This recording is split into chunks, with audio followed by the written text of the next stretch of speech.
खाली इधर वाले बोल इधर में शांत हो गए क्या? शांत हो गए क्या? मैया के मन भावे लाली चुनरिया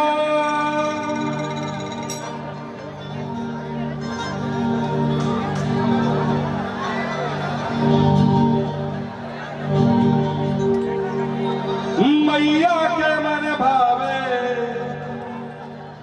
लाली चुनरिया दरबार में आके चुनरी चढ़ाई दे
भक्ति का हालाका चल के दिखाई दे।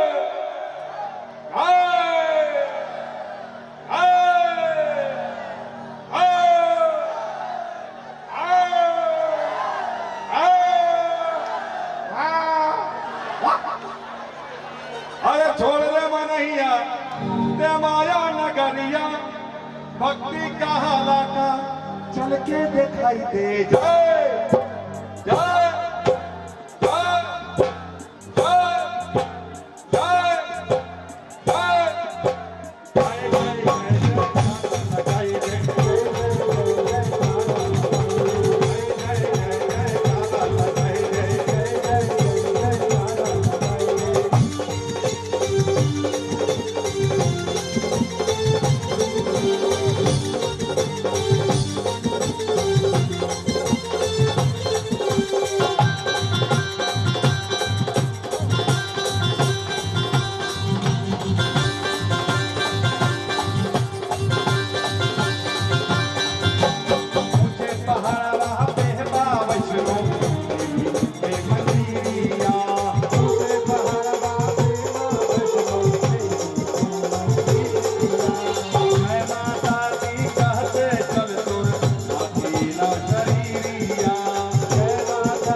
एगो आप भी माइक ले लीजिए।